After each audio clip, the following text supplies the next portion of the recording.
Bonjour à tous et merci de nous retrouver pour l'intégrale de la revue de presse. Aujourd'hui, nous sommes en compagnie du docteur Topé. Bonjour. Bonjour Renaud. Ça va? Très bien, Avec merci. les belles couleurs de la SEC Mimosa. Hein? Oh là là, merci. Et avec vous aujourd'hui, docteur, on a 5 sujets à traiter. On commence avec cet appel lancé par les évêques catholiques de Côte d'Ivoire pour des élections apaisées en octobre 2025. Effectivement, Renaud, le clergé catholique a appelé récemment à des élections apaisées en Côte d'Ivoire.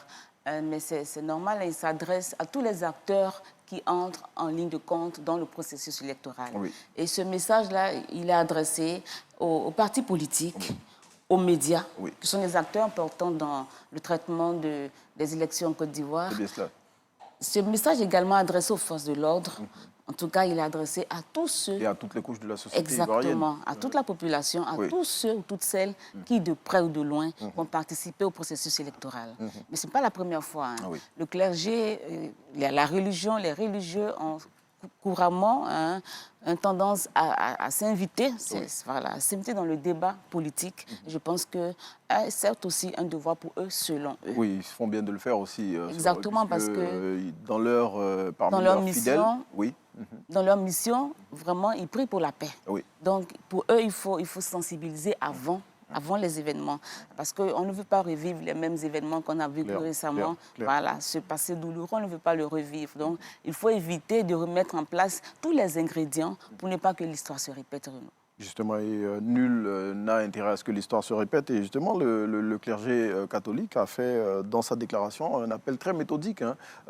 Ils ont parlé tant au gouvernant, à la commission électorale indépendante, vous l'avez dit, aux partis politiques, aux guides religieux aussi, puisque eux-mêmes, ils se remettent en cause, puisqu'ils font partie de la société. Il ne faut pas envenimer les choses. Dans les médias, il ne faut pas utiliser le mot dur, il ne faut pas inciter à la haine, il ne faut pas inciter à la violence. Aux religieux, attention. Aux populations également, attention à ne pas créer des situations tendancieuses et tendant à créer la discorde et le désordre dans le pays. Aux forces de l'ordre, il faut respecter la loi et respecter leur éthique et leur déontologie. Voilà. Et je pense que chacun est pour son compte dans le message des évêques. Et justement aussi les jeunes qui sont les forces vives de la nation, à qui les évêques aussi ont demandé bien évidemment de se départir de tout ce qui est politique et surtout de ne pas se laisser instrumentaliser par les acteurs politiques. C'est nécessaire parce que la Côte d'Ivoire est majoritairement jeune, majoritairement composée de jeunes. Donc, c'est un appel qui a tout son sens ici. Appel qui a tout son sens et qu'on espère qu'il sera entendu par toutes les couches de la société ivoirienne parce que, comme vous l'avez dit, nul n'a envie de revivre les événements douloureux qu'on a connus par le passé à l'occasion des élections en Côte d'Ivoire. On parle d'autre chose et surtout de ce sujet qui refait surface, cette affaire de fraude sur les diplômes à la douane qui avait été révélée récemment et on pensait qu'on en avait fini avec, mais que non. Un autre sujet fait surface et cette fois, la ministre Anne Ouloto qui démasque de nouveaux fraudeurs. Oui, Renaud, la tentation est grande, il faut le dire.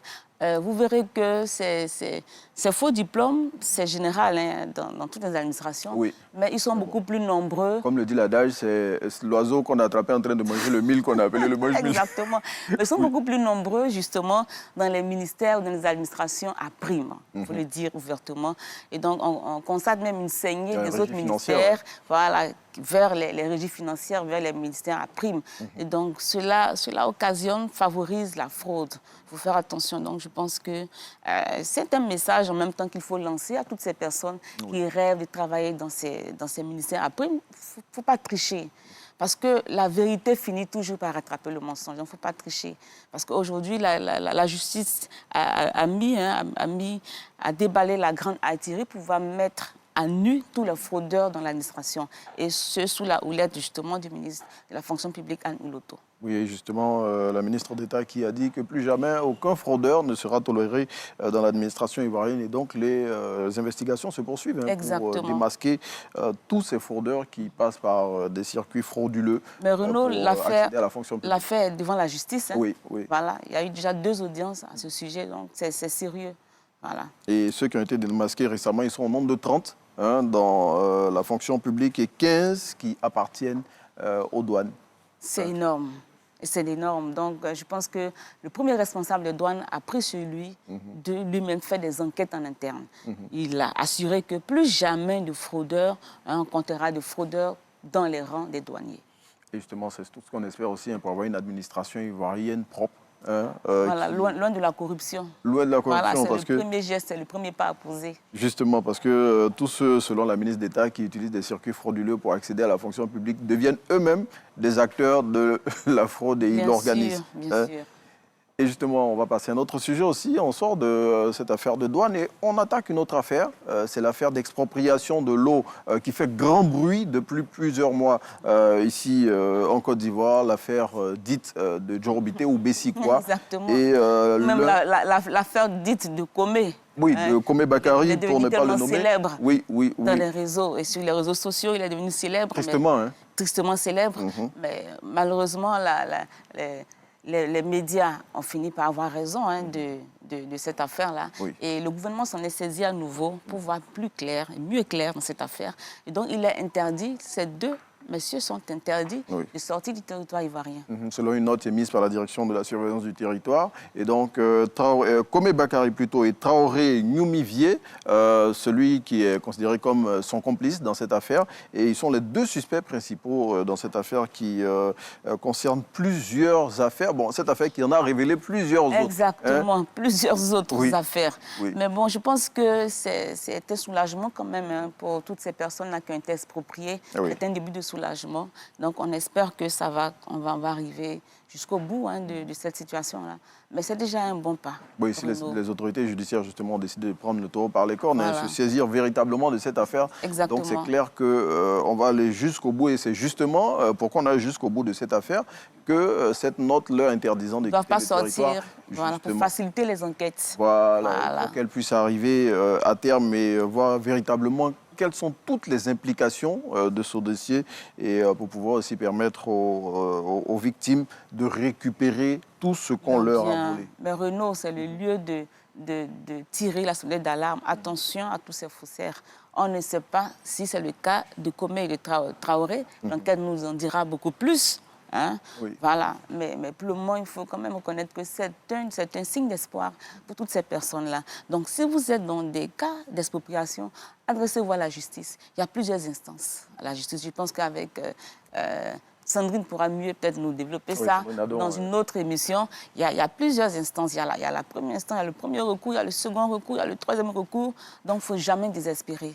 Même quand la justice ne vous donne pas raison, au premier recours, il faut aller au deuxième, il faut aller ensuite au troisième. Il faut épuiser toutes les voies de recours.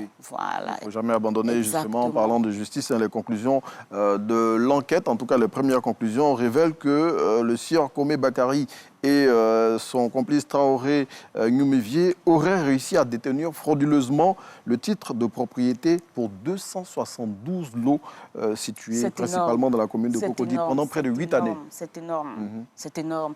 Mais bon, je pense qu'aujourd'hui, c'est la fin, fin des cabales pour eux. Bon, en tout cas, on espère. Comme le dit on attend de voir en tout cas les conclusions et puis on attend de voir aussi les décisions, les sanctions qui seront prises. On attend de voir. Mais en tout cas, bravo à l'État de Côte d'Ivoire qui a décidé de reprendre cette affaire pour permettre à toutes les victimes d'assainir le secteur du foncier. Oui. Je pense qu'il y a un travail qui est en train de se faire pour assainir le secteur du foncier. Oui, je pense que c'est dans cette optique-là que tout cela se passe. Il faut saluer le ministère de la Construction aussi à travers l'ADU, ce nouveau document qui permet justement de mieux voir clair dans toutes ces histoires de terrain qui aussi est à la tâche. Et merci encore, bravo à tous ceux sur les réseaux sociaux qui ont fait la veille citoyenne pour que justement les choses puissent avancer. Allez, on parle d'autre chose. Docteur Topé, la Côte d'Ivoire est classée premier pays le plus heureux de l'Afrique de l'Ouest. Mais il y a de quoi. Bon, quand on a la Tchéquie, on a le Garba, on a les éléphants de Côte d'Ivoire, on a la CAN 2023. Oui, bon, je pense que voilà, c'est pas un pas de controverse. La Côte d'Ivoire est un pays où il fait beau vivre. Vous voyez, on a beaucoup de mer, on a beaucoup de chaleur ici. On a pu le constater pendant la CAN. Oui, la meilleure CAN jamais organisée. Exactement, mais c'est parce que c'est un pays chaleureux. Comprenez, les Ivoiriens aiment la joie. Et je pense que c'est de tout cela qu'il est question ici. Oui, et puis la Côte d'Ivoire, on le sait, les Ivoiriens ont l'art de tout tourner en dérision. Exactement. Peu importe la situation, Exactement. On trouve le moyen d'en rigoler. Et oui, mais Renaud, donc si tu es stressé, mais viens à Abidjan. Oui.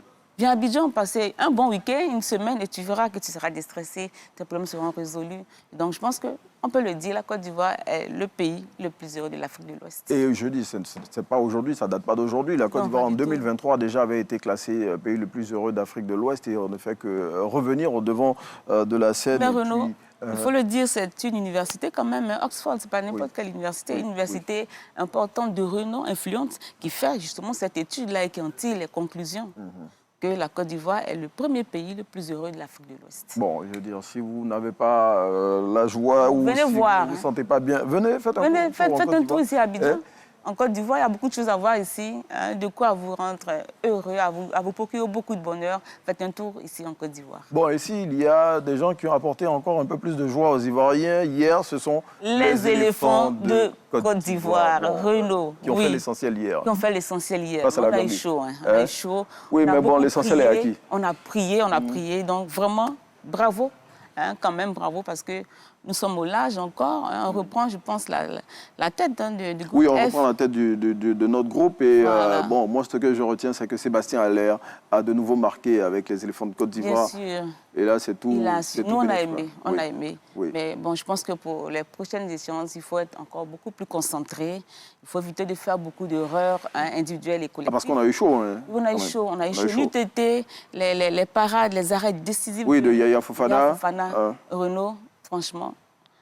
Je ne sais pas ce qui allait se passer hier. Ça aurait chauffé. Oui. Mais je veux dire, le fait que la Côte d'Ivoire soit le plus heureux du monde, peut-être que ça a joué dans la balance. Bien sûr, bien sûr. Les Côte d'Ivoire qui n'ont pas voulu gâcher cette joie-là et qui ont remporté le point du match. Exactement. Les 3 points ont été remportés. Et puis, il faut savoir que pour les prochains rendez-vous, pour les éliminatoires de la Coupe du Monde, la Côte d'Ivoire sera le 8 juin en match amical contre la Nouvelle-Zélande, en juin 2025 contre le Canada. Et puis, pour les prochaines journées, donc les 7e, 8e et 9e journée, la Côte d'Ivoire sera face au Burundi, au Gabon et face aux Seychelles. Et, donc, on a toutes nos chances. Oui, on a encore toutes les cartes en main. Les éléphants ont toutes leurs chances. Oui. C'est jouable. C'est jouable, on a encore toutes les cartes en main et bon, on espère pouvoir être au mondial. Et c'est ce que Faye Mers nous a promis et on croit dur comme fer en lui. On sera au mondial 2026 ? Oui, on sera au mondial. Je prépare déjà mon billet. Bon, en tout cas... Donc, il faut faire comme moi, hein, on se prépare pour le mondial. Bon, que ce soit sur le site ou en Côte d'Ivoire, en tout cas, on prendra plaisir à suivre le match. Les éléphants de Côte d'Ivoire. Ils y seront. Bien sûr. Parole de Dr Topé. Et surtout, on compte sur les éléphants. Allez, bien sûr. Docteur, on s'arrête ici. Oui, merci Renaud. Pour ce numéro de la revue des Unes dans la joie. Dans la joie, dans les couleurs. Dans les couleurs de la Côte d'Ivoire. Et puis nous, on vous dit merci de nous avoir suivis. On passe le relais à Thierry Joël pour la suite de Maté Bonheur.